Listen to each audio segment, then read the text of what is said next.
अस्सलाम वालेकुम, मैं हूं शाहजेब खानजादा। कल व्हाइट हाउस में वज़ीर आज़म शहबाज शरीफ की अमरीकी सदर ट्रंप से एक अहम मुलाकात हुई, जबकि आज वज़ीर आज़म शहबाज शरीफ ने अक़वाम मुत्तहिदा की जनरल असम्बली के इजलास से खिताब किया है। अपने खिताब के दौरान वज़ीर आज़म ने मई में होने वाली भारतीय जारियत पर कहा कि हमने पहलगाम वाक़े पर गैर जानिबदार तहकीकात की पेशकश की थी, मगर भारत ने हमला कर दिया, जिसका हमारी अफवाज ने भरपूर जवाब दिया और भारत के 7 तैयारे मार गिराए।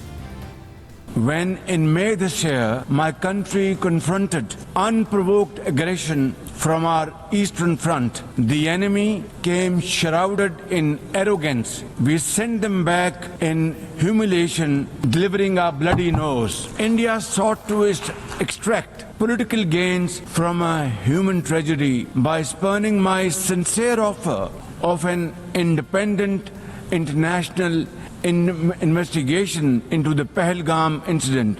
Instead, it attacked our cities and targeted our innocent civilians. When our territorial integrity and national security were violated, our response was in accordance with the right of self-defense under Article 51 of United Nations Charter. Our valiant armed forces, under the stellar leadership of Field Marshal Syed Asim Munir, mounted an operation of stunning professionalism, bravery and acumen. Repulsing the enemy's attack under Air Chief Marshal Zahir Babar Sidhu, our falcons took flight and etched their answer across the skies, resulting in 7 of the Indian jets turned to scrap and dust.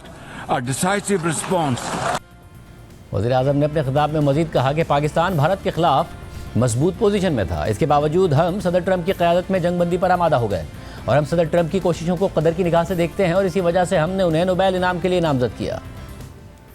Though in a position of strength, Pakistan agreed to a ceasefire facilitated by President Donald Trump's bold and visionary leadership. We express our deep appreciation to him and his team for their active role in bringing about the ceasefire. President Trump's efforts for peace helped avert a more threatening war in South Asia.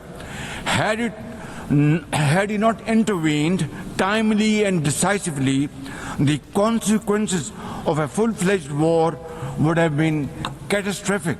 Who would have lived to tell what happened? And therefore, in recognition of President Trump's wonderful and outstanding contribution to promote peace in our part of the world, Pakistan nominated him for Nobel Peace Prize. And I think this is the least we could do for his love for peace.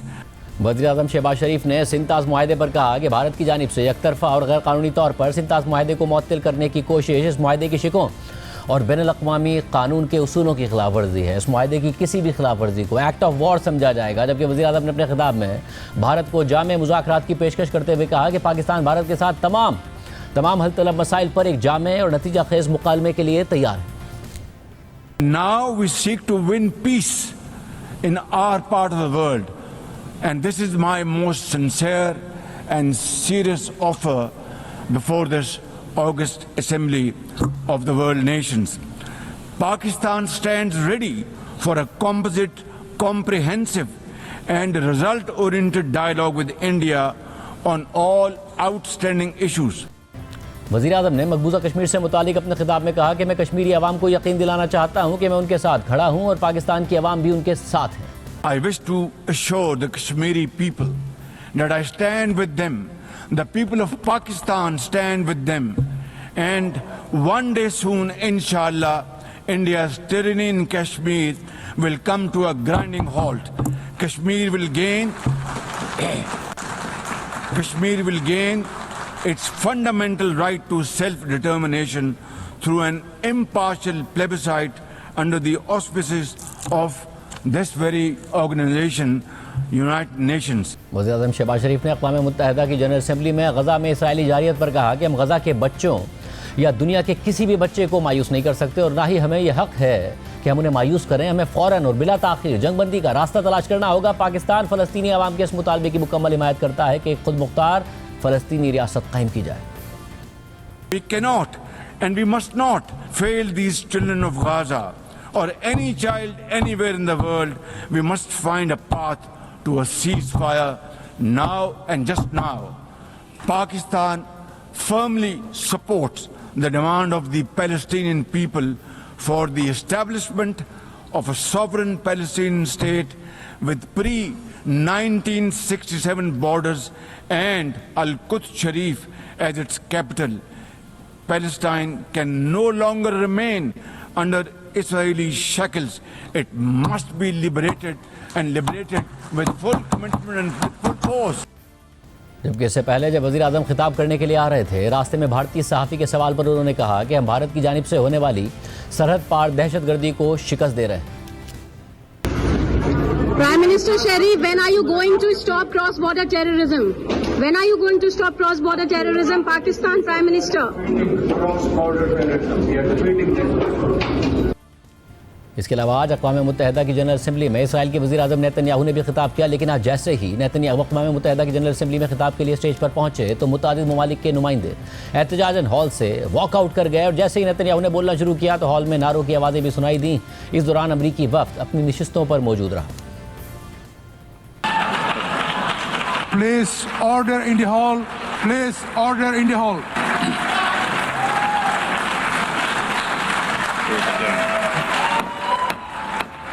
Place order in the hall.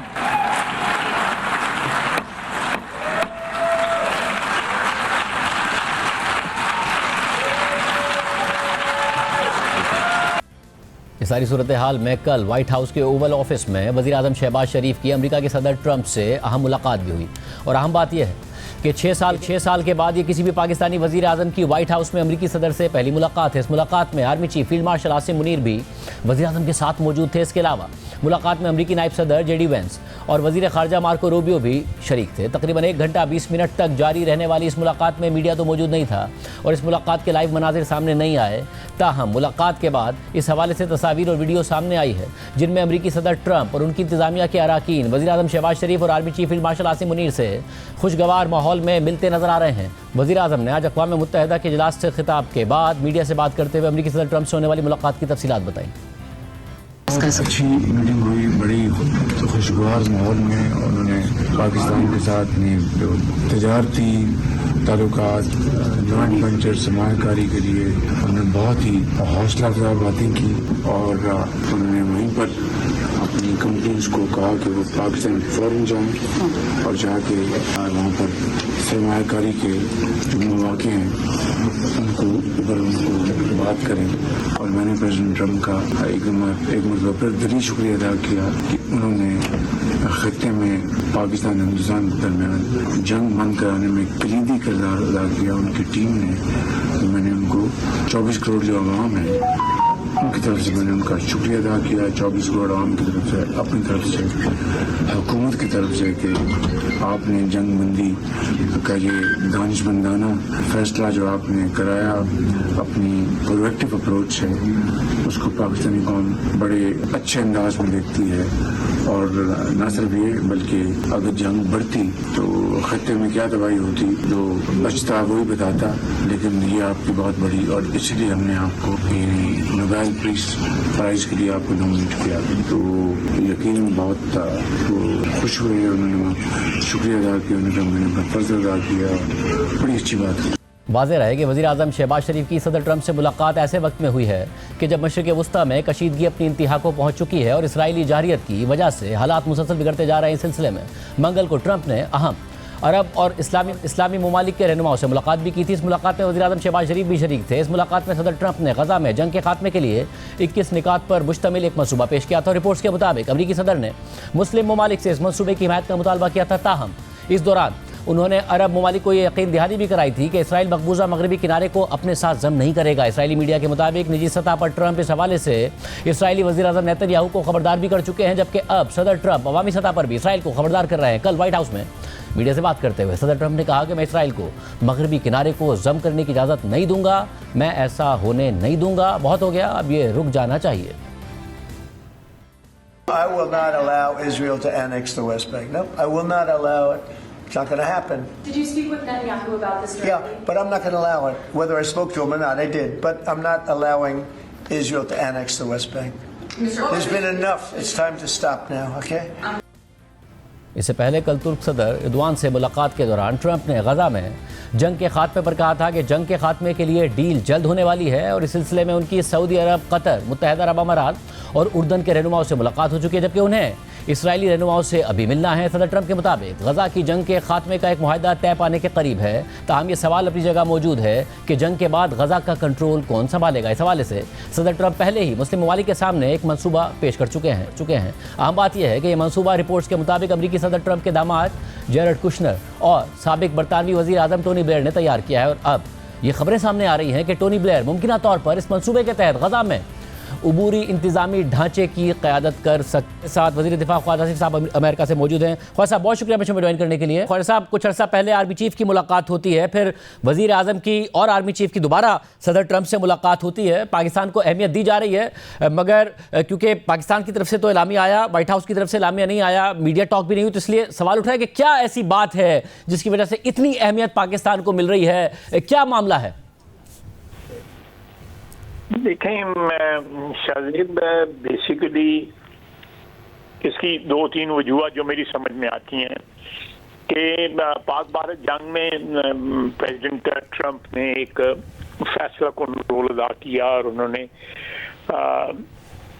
जो cease fire है उसको करवाया, जिसको acknowledge जो है India और नहीं करता और वो डिनाई करता है। हालांकि मोदी जो है प्राइम मिनिस्टर इंडिया का, उसने एक लफ्ज़ भी इसके बारे में नहीं कहा।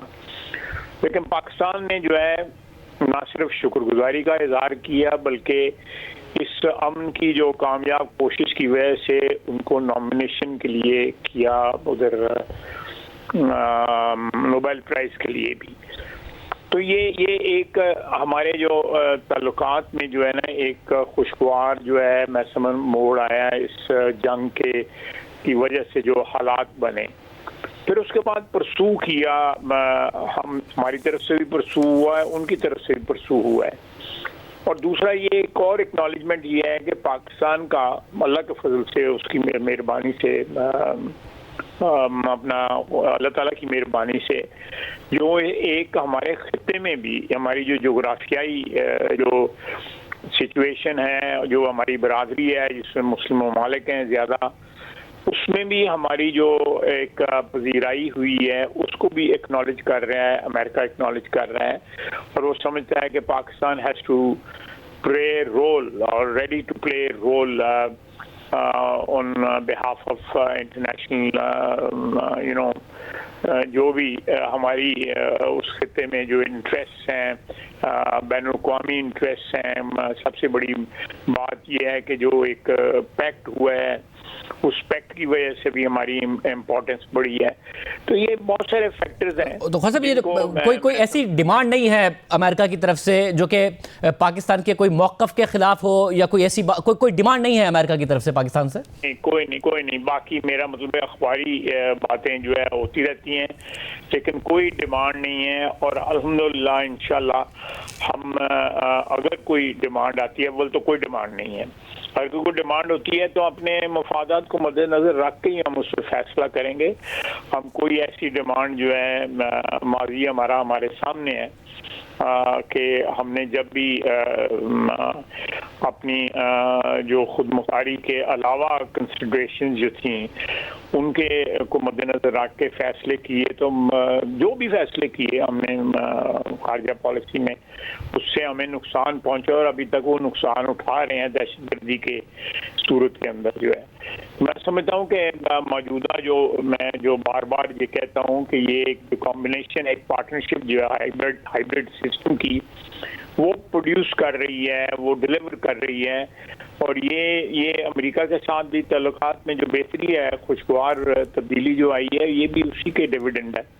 और ख्वाजा साहब, आप खित्ते की भी बात करते हैं कि पाकिस्तान ने एक तो जंग में परफॉर्म किया, उसके बाद आप कह रहे हैं कि जो खित्ते के हालात हैं उसमें ज़ाहिर है दो अहम बात हैं। एक तो सर ट्रंप ने पहली दफ़ा कल कैटेगोरिकली कहा कि इसराइल को मगरबी किनारे को जम करने की इजाज़त नहीं दूंगा, मैं ऐसा नहीं होने दूंगा, बहुत हो गया। और फिर ये भी खबर है कि 21 पॉइंट्स का उन्होंने एजेंडा दिया। अरब ममालिक और मुस्लिम ममालिक ने भी अपने काउंटर कुछ मुतालबात सदर ट्रंप के आगे रखे, वो जो मुलाकात हुई थी। तो क्या इस तनाजुर में ही पाकिस्तान को या फिर ईरान के हवाले से भी, क्योंकि उनके मुज़ाकरात हो जाएं, कोई बात आगे बढ़े, कोई डील हो जाए, उसमें भी पाकिस्तान की अहमियत है और कुछ चाहता है अमेरिका? देखो शाहजेब, आपके सवालों में ही जवाबात भी हैं। आपका एक्सपीरियंस जो है मुझसे कहीं ज्यादा जो है इंटेंस हो गया हुआ है, तो इसलिए मुझे उसके जवाब देने की जरूरत नहीं पड़ रही। आप देखें कि हमने खित्ते में जो रोल प्ले किया है, हमारा ईरान के साथ बड़ा मोहब्बत का ताल्लुक है और बहुत वार्मथ उस ताल्लुक में आई है। पिछले 6 महीने 1 साल में जो थोड़ी सी गलतफहमियां थी वो भी दूर हुई हैं। ये भी एक एंगल हो सकता है कि किसी वक्त ज़रूरत पड़े तो ईरान के साथ ताल्लुकात की जो है मामूल के मुताबिक लाने में हमको रोल प्ले करें यूएसए के साथ जो है ईरान के ताल्लुकात जो है। उसके बाद ये जो डिफेंस पैक्ट हुआ है, कतर में जो हमारी पजीराई हुई है, फिर ये जो 2-3 रोज पहले जो साइड लाइन्स पे इधर यूएनओ में मीटिंग हुई है जिसमें तुर्की था, कतर, पाकिस्तान, ये सारे ममालिक थे और प्रेसिडेंट ट्रंप ने मुलाकात सबसे की है। मेरा ये अंदाज़ा है कि इस मुलाकात के नतीजे में कोई फ़लस्तीन का, गज़ा का कोई हल निकलेगा और वो हल जो है वो मुस्लिम दुनिया के जो है वो की ख्वाहिशात के मुताबिक और उनकी जो मद्देनजर रखा जाएगा कि उनकी जो मफादात हैं, फ़लस्तीनियों के मफादात जो हैं वो मद्देनजर रखें और कोई ऐसा बात है जिस तरह अभी आपने कहा है कि जम करने वाली बात जो है वो बिल्कुल आउट ऑफ क्वेश्चन है, प्रेसिडेंट ट्रंप ने कहा है। मैं समझता हूँ कि इसमें Pakistan has to play very pivotal role, very pivotal role in this whole situation. और साहब, और पाकिस्तान में आज वज़ीर आज़म ने अपनी अक़वाम मुत्तहिदा की तकरीर में जहाँ तमाम बातें की, भारत के साथ जंग का भी जिक्र किया, 7-0 की बात की, वहीं डायलॉग की भी बात की, आगे बढ़ने की भी बात की, बट भारत की तरफ से तो मुसलसल वो डायलॉग के लिए तैयार ही नहीं है। आपको लगता है इसका भी कोई रास्ता निकल सकता है जबकि भारत मुसलसल इनकारी है? निकलना चाहिए, लेकिन अगर भारत इनकारी है तो फिर हमें कोई why should we bend backwards to you know push this agenda. ये कि हमने ज़रूर मुज़ाकरात करने हैं। अगर वो मुज़ाकरात नहीं करना चाहते, अगर मुज़ाकरात में कोई इंटरनेशनल इंटरवेंशन होती है या वो सालसी करते हैं तो हो जाते हैं तो ठीक बात है, लेकिन अगर वो बाइलैटरल के ऊपर ही करते हैं, इंसिस्ट करते हैं, जिस तरह कश्मीर के मतलब उनका इसरार है, तो मैं समझता हूँ कि इस वक्त तो हमारी तरफ से तो ऑफर है लेकिन कोई सब्सटेंटिव प्रोग्रेस बिल्कुल कोई नहीं हुई। बहुत शुक्रिया वज़ीर दिफा ख्वाजा साहब की ने सुनी। प्रोग्राम में आगे बढ़ते हैं। पाकिस्तान और भारत इतवार को एक बार फिर आमने सामने होंगे। इस बार दोनों टीमें एशिया कप T20 के फाइनल में टकराएंगी। कल पाकिस्तान ने बांग्लादेश को 11 रन से शिकस्त देकर फाइनल में अपनी पोजीशन कंफर्म कर ली थी।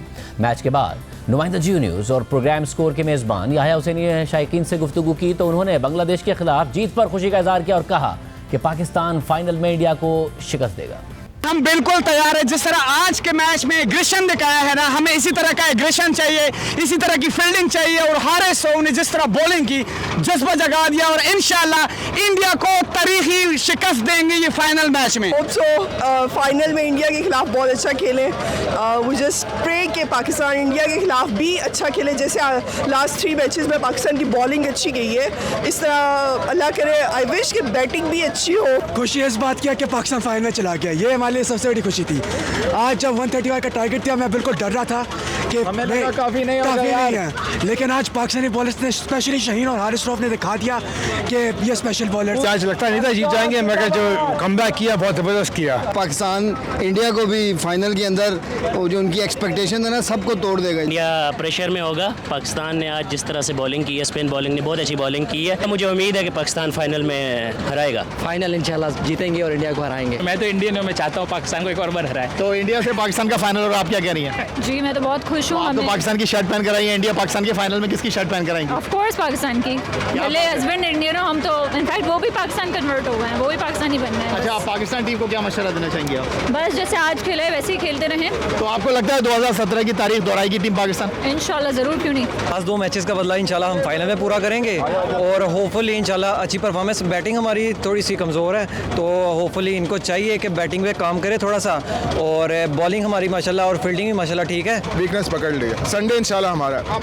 एक बात बता दूं, हम नहीं डर रहे लेकिन वो डर रहे हैं। मुझे I am very happy with Saim Ayub के उन्होंने अगर बैटिंग में परफॉर्मेंस दी तो उन्होंने बॉलिंग करके बैलेंस कर दिया है। तो अल्हम्दुलिल्लाह happy to see Pakistan in final and इंशाल्लाह ताला हम लोग बाउंस बैक करेंगे और फाइनल में इंडिया को हराएंगे। पाकिस्तान जिस तरह खेल रही है अभी जीती आज, यही इसी टेम्परामेंट के साथ और तीनों सेक्टर में परफॉर्म करें इंशाल्लाह पाकिस्तान का अच्छा गेम हो सकता है। हम ये नहीं कहते कि पाकिस्तान 100% जीते, लेकिन मेहनत करके जीते, ये नहीं कि बस बैटिंग में फेल हो गए और कोई रिजल्ट नहीं आ रहा। मैं तो बस बहुत ज़्यादा खुश थी और ओवरऑल परफॉर्मेंस पाकिस्तान की। इंडिया जब भी पाकिस्तान का अगेंस्ट आता है, चाहे वो जीता हुआ क्यों ना हो, उनकी बॉडी लैंग्वेज से पता चलता है कि वो डर रहे हैं। इसी तरह उनकी आवाम भी डर रही होती है, आपको पता है सारी चीज़ें। और हमें नहीं पता हम 2 हारे हैं कि हमें उससे कोई फर्क नहीं पड़ता।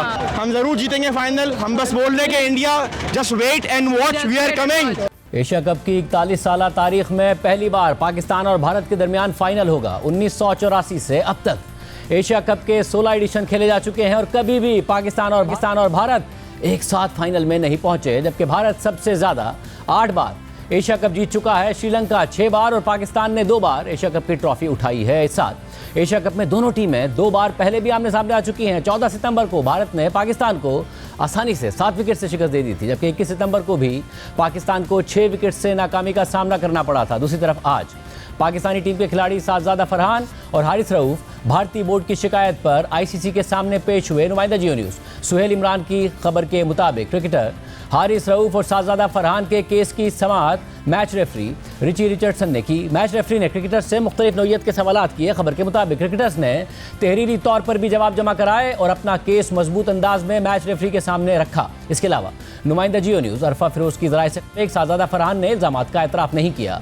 सादा फरहान ने कहा कि सियासी नौइयत की सेलिब्रेशन नहीं थी और मैंने सेलिब्रेशन में भारत को टारगेट नहीं किया था। और सादा फरहान का मजीद कहना था कि पख्तून रिवायात में ऐसे ही सेलिब्रेशन करते हैं। जबकि हारिस रऊफ से 6-0 का इशारा करने के बारे में पूछा गया तो हारिस रऊफ ने जवाबन सवाल कर दिया कि मुझे बताया जाए कि आप लोगों के ख्याल में इसका क्या मतलब है। Referee Richie Richardson Haris Rauf के इस सवाल पर खामोश हो गए तो फिर रेफरी ने हारिस रऊफ से कहा कि आपका इशारा शायद किसी और चीज़ की तरफ था। हारिस ने जवाब दिया कि आप बताएं मैं किस चीज़ की तरफ इशारा कर रहा था, जिस पर रेफरी ने हारिस रऊफ से पूछा कि आपने इशारा बार बार क्यों किया। तो हारिस रऊफ का कहना था कि यह सिर्फ शायकीन के लिए था, इसके अलावा कुछ नहीं, इल्ज़ामात के हक़ में कोई सबूत नहीं। हारिस रऊफ का तहरीरी जवाब में भी यही मौक़िफ़ रहा। इसके बाद राय से खबर सामने आई है कि हारिस रऊफ पर मैच फीस का 30% जुर्माना आयद कर दिया गया है और सादजादा फरहान को वार्निंग दे दी गई है। इसके अलावा कल पाकिस्तान की शिकायत पर आईसीसी ने भारतीय कप्तान सूर्य कुमार यादव की सरजनिश की थी और आज राय के मुताबिक मैच रेफरी रिची रिचर्डसन ने सूर्य कुमार यादव को कसूरवार करार दे दिया और भारतीय कप्तान पर मैच फीस का 30% जुर्माना आयद कर दिया है। पाकिस्तान और भारत के दरमियान हैंडशेक तनाज़े पर भारत के साबिक वजीर और भारतीय ओपोजिशन जमात कांग्रेस के रहनुमा शशि थरूर ने कहा था कि 1999 में कारगिल वॉर के दौरान जब हमारे फौजी मर रहे थे तब भी हमने पाकिस्तान के खिलाफ मैच खेला था, या तो पाकिस्तान से मैच ना खेलते और जब मैच खेलने का फैसला हो चुका है तो खेल के जज्बे को बरकरार रखना चाहिए था और पाकिस्तानी टीम से हाथ मिलाना चाहिए था। If we feel so strongly about Pakistan, we should not have played. If we were going to play them, we should play in the spirit of the game and we too should have handshakes. We've done this before. In 1999, when the Kargil war was going on a very day when soldiers were dying for our country, we were playing the World Cup in England in Manchester against Pakistan. We were shaking their hands even then because the spirit of the game is a different spirit from what goes on between countries, between armies and so on. It just shows that this spirit of the game is lacking on both sides. But certainly we need not have initiated. अब इतवार को दोनों टीमें एक दफ़ा फिर आमने सामने होंगी और फाइनल होगा। साबिक कप्तान राशिद लतीफ़, साबिक क्रिकेटर सिकंदर बख्श, अहमद शहजाद और प्रोग्राम स्कोर के मेज़बान सैयद आया हुसैनी हमारे साथ मौजूद। चारों का बहुत शुक्रिया। राशिद भाई, पहले आपसे, एक तो 30% जुर्माना हारिस रऊफ पर भी, 30% जुर्माना सूर्य कुमार यादव पर भी, फाइनल के लिए कम से कम चीज़ें रिपीट ना, उसके लिए बेहतर हुआ। और ये बताएगा कि क्या हारिस रऊफ को उतना ही जुर्माना पड़ना चाहिए था जितना सूर्य कुमार यादव को पड़ा, या सूर्य कुमार यादव को ज़्यादा जुर्माना होना चाहिए था? नहीं, इनका ऑफेंस ज्यादा था। इनकी नौयत जो थी ना वो पॉलिटिकल थी और वो दो कंट्रीज के बीच में जो हुआ उसके बारे में थी। इसके अलावा आप शुभमन गिल का उसी रात को बयान देख लें, आप x.com पे मौजूद है, जिसमें उन्होंने डेडिकेट किया था। ये भी एक ऑफेंस है, इनको भी दायरे में लेके आना चाहिए था। उसी रात बीसीसीआई ने भी एक ट्वीट की है, उसमें भी उन्होंने सराहा है कि जो हमारे कैप्टन ने बोला बिल्कुल ठीक है और हम बैक करते हैं on end of the field. तो मुझे हैरत इस बात की है कि इन लोगों को क्यों नहीं किया गया, जुर्माना नहीं किया गया, बुलाया नहीं गया, क्योंकि ये ज्यादा बड़ा जुर्म है जो कि साहबजादा फरहान ने किया है या हारिस रऊफ ने किया। ये तो एक्ट था ना, वो हो सकता है, लेकिन ये तो आप लिख रहे हैं ऑन रिटर्न है, सामने ही लिखा हुआ है, मेरे पास रखा हुआ है दोनों का, बीसीसीआई का भी, शुभमन गिल का भी। और मुझे बहुत हैरत है कि आईसीसी ने इसको देखा नहीं और किसी ने इसको रिप्रिमाइंड किया नहीं। और जो हुआ मेरे ख्याल से कप्तान के ऊपर कम हुआ है। ये सस्पेंशन होती है यहाँ पे फाइन नहीं होते। जब आप चले जाते हैं ना डिस्क्रिमिनेशन कोड में, वहां पे सस्पेंशन होती है, वहां पे आपको डीमेरिट पॉइंट दिए जाते हैं। ये शायद दोनों को छोड़ दिया गया, दोनों ममालिक के अच्छा मैच करने के लिए इतवार को, शायद इसी वजह से थोड़ी, वरना ये हैवी फाइन हो सकते थे इसके ऊपर, क्योंकि इसका फायदा अब और लोग उठाएंगे। ऑस्ट्रेलिया की एशेज होती है इंग्लैंड के साथ, उसमें भी बहुत सारी चीजें हो सकती हैं, क्योंकि आपने एक रेफरेंस क्रिएट कर दिया है छोड़ने का, तो शायद सूर्य कुमार यादव बच के निकल गए यहाँ से। सिकू भाई, आप कहिएगा। देखिए, मैं हमेशा कहता हूँ आईसीसी का मतलब है इंडियन क्रिकेट कंट्रोल, तो उन्होंने अपने लड़के को बचा लिया। ये रेफरी को ये देखना चाहिए था कि जब भी कोई ऐसी वारदात होती है कि शुरू किसने किया, इब्तिदा किसने की। बदतमीजी की जो इब्तिदा है वो भारत की तरफ से हुई, और उसके बाद उसका थोड़ा सा, और जो भारत ने की, जैसे अभी राशिद ने बोला, वो तो आपने बयान दे दिया, सबके सामने बैठ के कह दिया कि जनाब हमने ये किया और उसको डेडिकेट किया। हारिस रऊफ ने तो ऐसी कोई हरकत नहीं की, वो तो सिर्फ हाथ से ऐसे इशारे कर रहा था। वो फुटबॉलर भी कर रहा है, रोनाल्डो है ना शायद जिसने यूं जी रोनाल्डो का क्लिप शेयर किया मोहसिन नकवी साहब।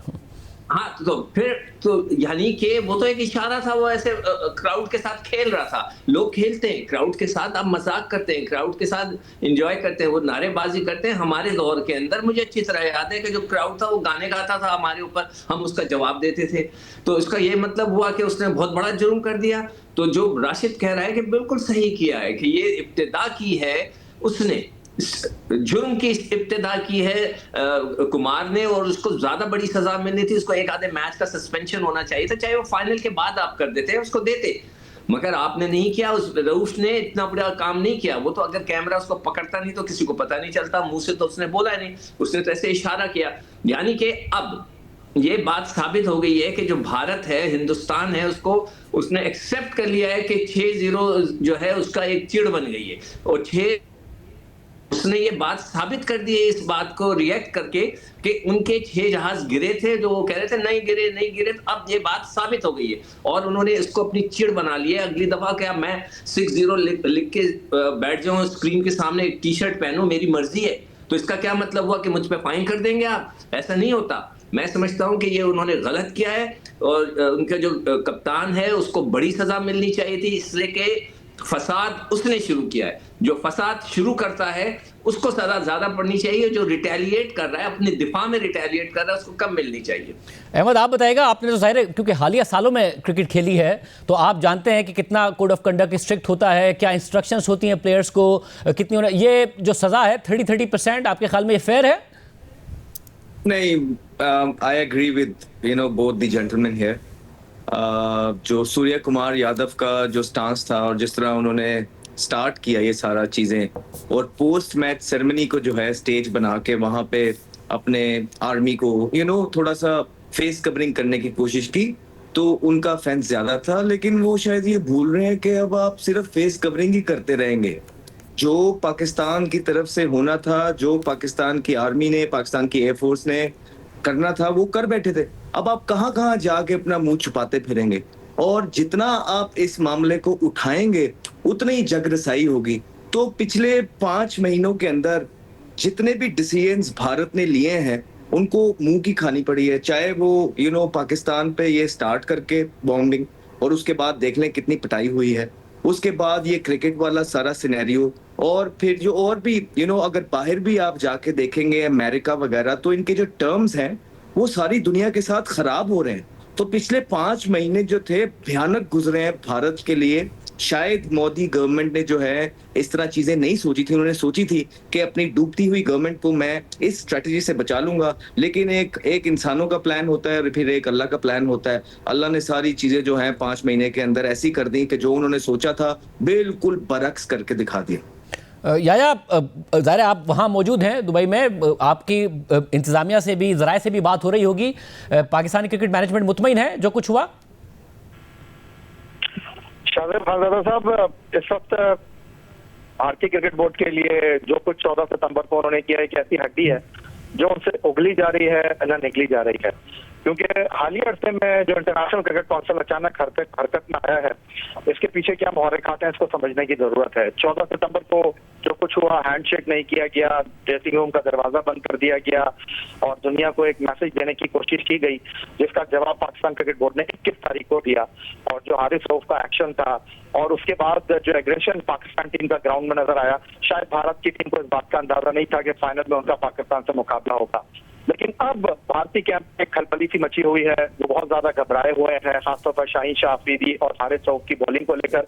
अगरचे मेरा ये कहना शायद बहुत सारे लोगों को हजम ना हो, उनको ये हैरानकुन लगे कि यार जो भारत की बैटिंग लाइनअप है वो पाकिस्तान की टीम से डर रही है, तो इसका खुलासा आपको 28 तारीख को हो जाएगा, जब भारत की टीम प्लान कर रही है कि पाकिस्तान के खिलाफ बाद में बैटिंग नहीं करना, क्योंकि उनके लिए अब $1 मिलियन क्वेश्चन ये होगा कि वो 2 मैच तो जीते हैं, लेकिन 28 तारीख को अगर पाकिस्तान टीम ने 2017 की तारीख को दोहराया तो फिर भारत के लिए एक बहुत ही अजीबोगरीब सी सिचुएशन होगी, एक कोहराम बन जाएगा। तो भारत की क्रिकेट बोर्ड में और इस वक्त इंटरनेशनल क्रिकेट काउंसिल में एक अजीबोगरीब सी सिचुएशन है, और उस वजह से इस वक्त ये मैच रेफरी की हेयरिंग और ये सारी चीजें हो रही हैं, क्योंकि अब उनको खतरा ये है कि जो पाकिस्तान टीम है वो अब क्या करेगी। उन्होंने तो जो करना था वो कर लिया और अब वो ये सारी चीजें समेटना चाह रहे हैं। और राज भाई, अब कल हमने मैच खेला, ज़ाहिर है पाकिस्तान की बॉलिंग ने, कल भी जब बात हो रही थी कि बड़ा ज़बरदस्त कमबैक किया, शाहीन शाह अफरीदी ने ज़बरदस्त बॉलिंग की, पाकिस्तान के स्पिनर्स ने बहुत अच्छी बॉलिंग की, फिर आखिर में हारिस रऊफ ने बहुत अच्छी बॉलिंग की। मगर जो भारत है, अब श्रीलंका के खिलाफ भी आज अभिषेक शर्मा वही 200 का स्ट्राइक रेट, तकरीबन 31 गेंदों पर 61 रन, 196 का स्ट्राइक रेट, ज़बरदस्त खेल रहे हैं। क्या वाकई पाकिस्तान का संडे को चांस है? पाकिस्तान की बॉलिंग इतनी अच्छी हो गई है कि जो बैटिंग की शॉर्ट कमिंग्स हैं उसे दूर करके हम भारत को हराने में कामयाब हो जाए, या कुछ ना कुछ रद्दोबदल करें? देखिए, लास्ट 2 मैचेस में जो सामने आए हैं वो है शाहीन शाह अफरीदी, उनकी पेस, उनकी स्विंग, उनका बाउंस, वो हैरत अंगेज तौर पे चेंज आया है। वो उनके अंदर एक एनर्जी आई है जो कि शायद इंडिया पाकिस्तान की रेवलरी की वजह से आई है। गुस्सा होता है किसी में, वो शाहीन अफरीदी की सूरत में नजर आ रहा है, और उनके पहले स्पेल या पहले दूसरे तीसरे ओवर से ही टीम यकजा हो जाती है, क्योंकि जब आपको सपोर्ट मिल रही है, कप्तान को सपोर्ट मिल रही है, विकेट मिल रही है, तो फिर उसके बाद टीम एक साथ हो जाती है। तो शाहीन अफरीदी को क्रेडिट जाता है कि जिस तरह से उन्होंने अपनी पेस को इंक्रीज किया है, 143-45 पे चले गए, कहाँ 130 पे वो आ गए थे।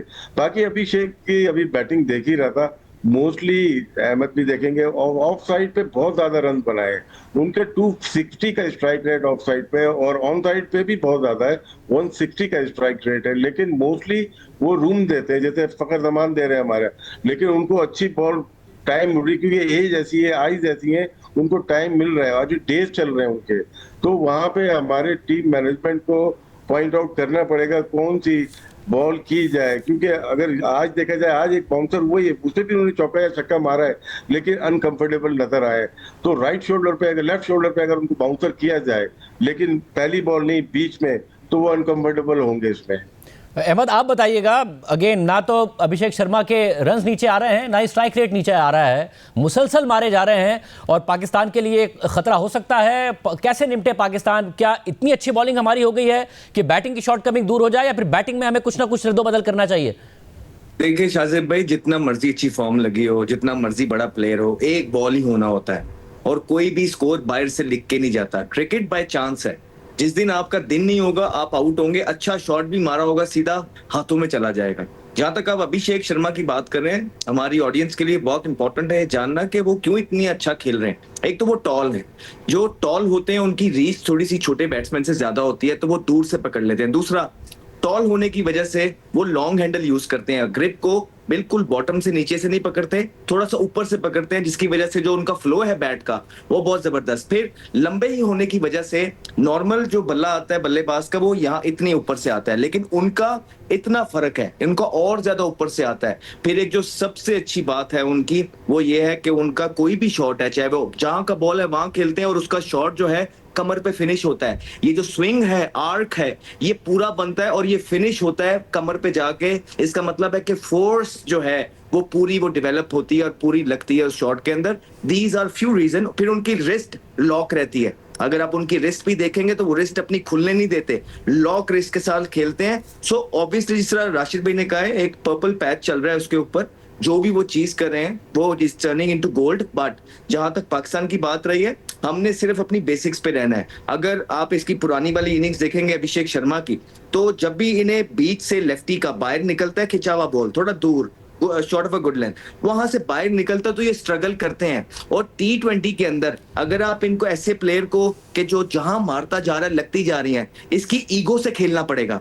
जैसे ही आप इसको डॉट बॉल्स करना स्टार्ट करेंगे, इसको क्वाइट रखेंगे, थोड़ी सी आंखें दिखाएंगे, तो इसकी ईगो हर्ट होगी। वहां पे फिर ऐसे प्लेयर क्या करते हैं जो फुल ऑफ रन्स होते हैं ना, वो कुछ ऐसे शॉट मार देते हैं जो थोड़े से ओवर कॉन्फिडेंट होते हैं या बॉल वहां पे होता नहीं मार देते हैं, जिसमें वो गलती करते हैं। तो यहाँ पे थोड़ा सा प्लान और स्ट्रेटजी के साथ जाना पड़ेगा पाकिस्तान की टीम को। अगर पाकिस्तान ने ये शर्मा को ऊपर से आउट कर लिया, बाकी जितनी भी इनकी बैटिंग लाइन है वो इतनी फॉर्म के अंदर नहीं है कि पाकिस्तान ना पड़ सके। मुझे तो पूरा यकीन है इंशाल्लाह ताला, अगर आप इस पाकिस्तान टीम की परफॉर्मेंस देखेंगे, सलमान अली आगा जब से कप्तान बने हैं, बांग्लादेश की सीरीज जीते हैं, वेस्ट इंडीज की सीरीज जीते हैं, ट्राई नेशन की सीरीज जीते हैं, और अब आप देखिए कि एशिया कप के अंदर भी वो फाइनल के अंदर पहुंचे हैं। So you can not take these things away from Salman Ali Agha.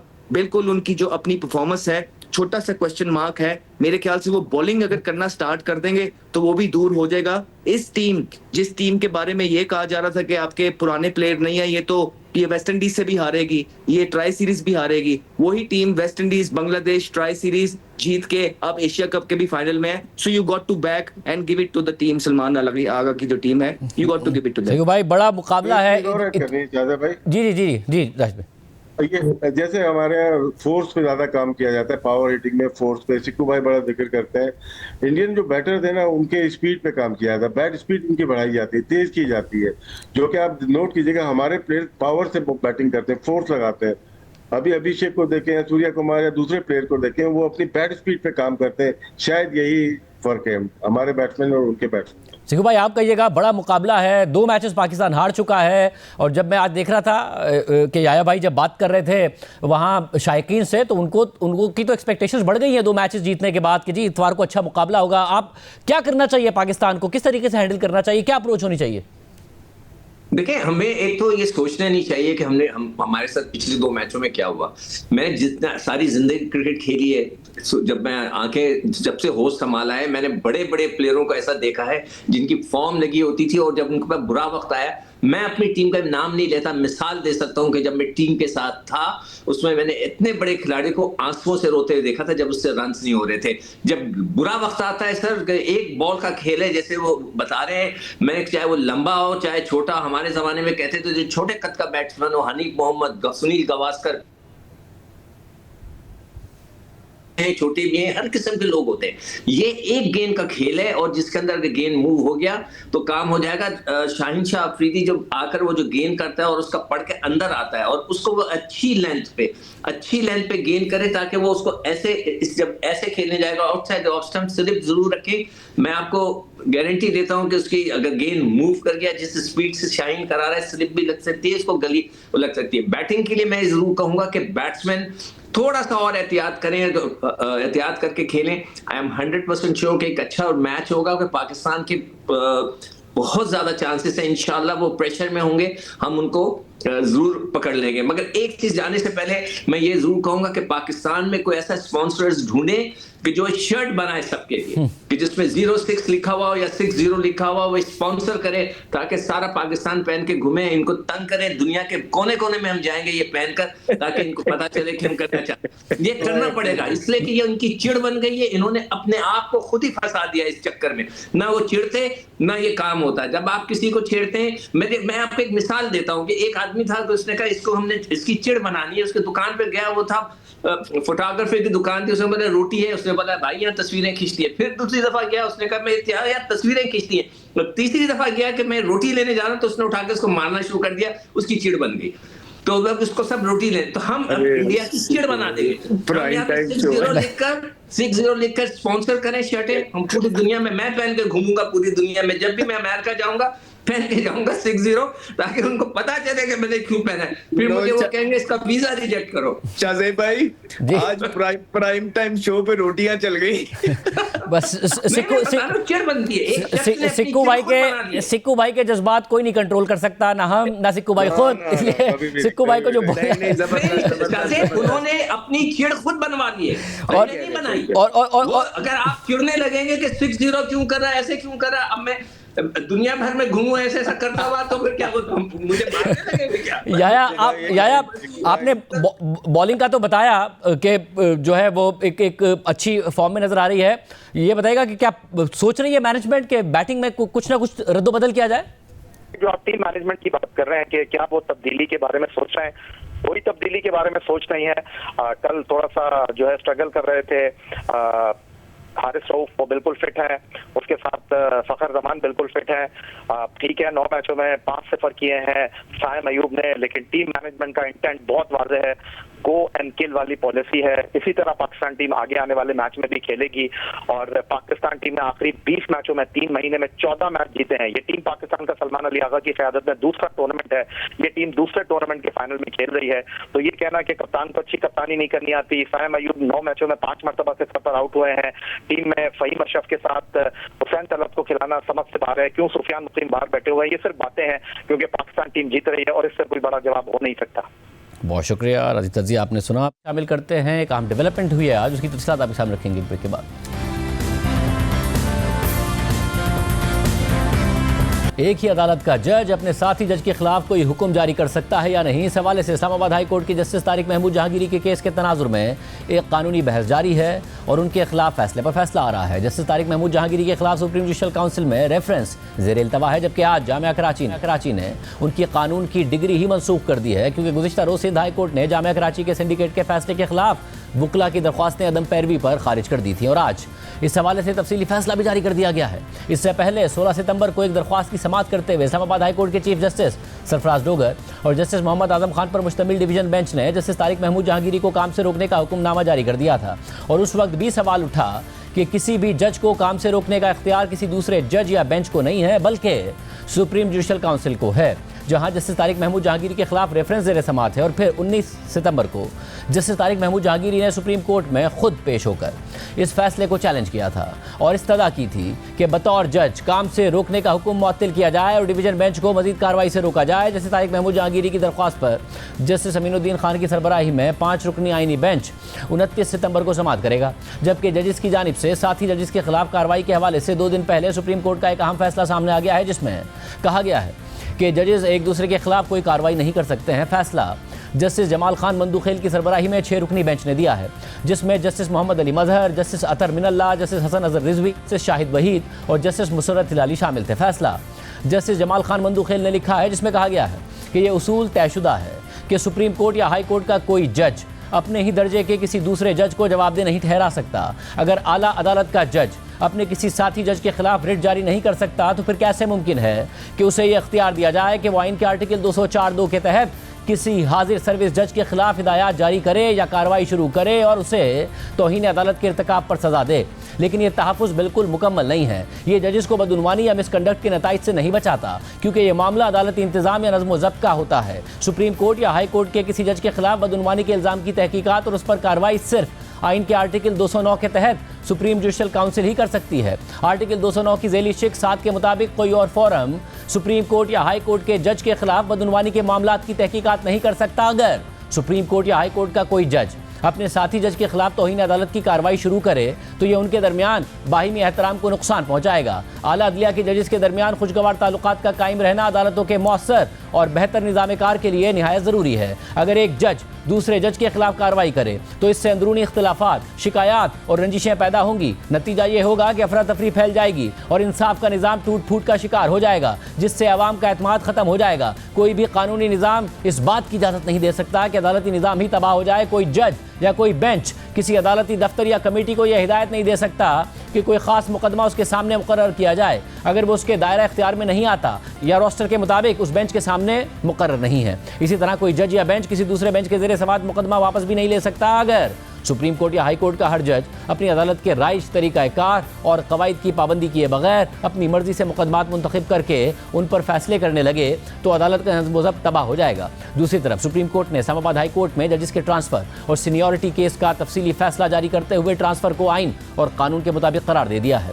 Justice Mohammad Ali मजहर की सरबराही में 5 रुकनी बेंच ने 3-2 के तनासुब से फैसला दिया है, जिसमें लिखा है कि मौजूदा आइनी दरख्वास्तों में असल तनाज़ा वो नोटिफिकेशन है जो सदर मुमलिकत ने 1 फरवरी 2025 को जारी किया, जिसके तहत कुछ जजेस का तबादला इस्लामाबाद हाई कोर्ट में किया गया। तमाम दरख्वास्त गुजार ये फैसला चाहते हैं कि ये नोटिफिकेशन आइन के खिलाफ है, चूँकि ये आइनी दरख्वास्त इस्लामाबाद हाई कोर्ट के 5 हाजिर सर्विस जजेस ने बजाते खुद दायर की है, जिसमें दीगर बातों के साथ तबादले के बाद उनकी पुरानी सीनियरिटी मुतासिर होने को चैलेंज किया गया है। इसलिए उनकी दरख्वास्त को मरकजी दरख्वास्त समझा गया है और बाकी तमाम दरख्वास्तों को इसके साथ ही सुना जा रहा है। 1 फरवरी 2025 को वजारत कानून ने एक नोटिफिकेशन जारी किया, जिसके तहत 3 हाजिर सर्विस जजेस का सूबाई हाई कोर्ट से इस्लामाबाद हाई कोर्ट में तबादला कर दिया गया।